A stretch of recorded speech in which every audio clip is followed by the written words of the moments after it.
Hello, everyone.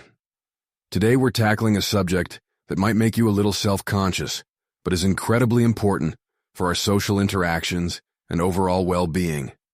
Bad breath. That's right. We're diving into the world of halitosis, and I've got a treasure trove of insights from a book that's been a game-changer for many. Bad Breath, a practical guide to the causes of halitosis and its prevention, by Chaitow. Bad breath is more common than you might think. It's a widespread issue that can cause embarrassment, strain relationships, and even lead to social isolation. And here's the kicker. It can affect anyone, from young children to adults. But here's the good news. Bad breath isn't a disease in itself. Instead, it's often a symptom of underlying health issues. From gum disease and sinus infections to digestive problems and even diabetes. The causes are varied and sometimes surprising. So, how do you figure out what's causing your bad breath? Chaitow suggests starting with a series of questionnaires to pinpoint potential culprits. One of the biggest challenges is that people often don't realize they have bad breath. If you suspect you might, don't be afraid to ask someone you trust. It might be an awkward conversation, but it's a crucial first step. Now let's talk about some of the most common causes. Poor oral hygiene is a big one. If you're not brushing, flossing, and cleaning your tongue regularly, bacteria can build up and cause odors. But it's not just about brushing, it's about doing it right. Are you brushing for at least 3 minutes? Are you reaching all the surfaces of your teeth? These are the questions you need to ask yourself. But here's where things get interesting. Nutrition plays a huge role in bad breath. Chaitow argues that many of us aren't getting the nutrients we need, and this can lead to a host of health issues, including bad breath. For instance, if you're under stress, have a chronic illness, or even consume a lot of coffee, your nutritional needs might be higher than the average person. This is where supplements come in. From vitamin C and zinc to probiotics, there are specific nutrients that can help combat bad breath. If your digestive system isn't functioning properly, it can also lead to bad breath. This is where food choices, chewing habits, and even the combinations of foods you eat come into play.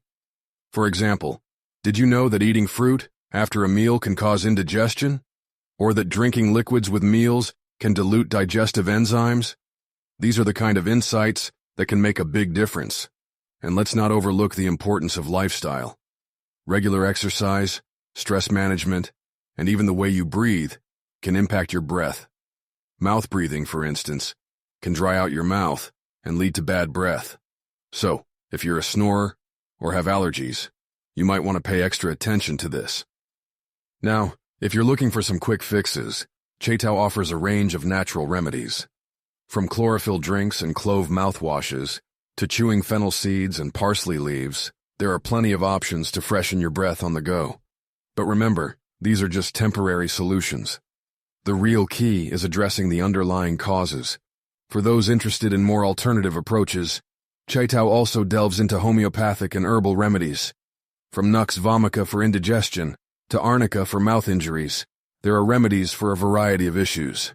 And if you're dealing with gum disease, herbs like myrrh and echinacea can be particularly beneficial. Another interesting approach is fasting. Chaitow advocates for short fasts to help detoxify the body and boost the immune system. This can be particularly helpful if your bad breath is linked to infections or general toxicity. But remember, fasting should be done with caution and ideally under the guidance of a health professional. In conclusion, bad breath is a complex issue with a variety of causes. But with the right approach, it's entirely manageable. Whether you're focusing on oral hygiene, nutrition, digestion, or lifestyle, there are steps you can take to improve your breath and your overall health. So if you're struggling with bad breath, don't despair. There's hope, and it starts with understanding the root causes. Thank you for tuning in to this episode of BrightLearn.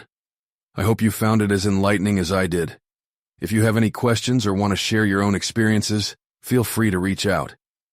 And don't forget to subscribe for more fascinating topics. Until next time, keep learning and keep shining. Visit brightlearn.ai for more fascinating videos like this one, and naturalnews.com for full editorial coverage and breaking news on critical stories that keep you informed and aware of what's really going on.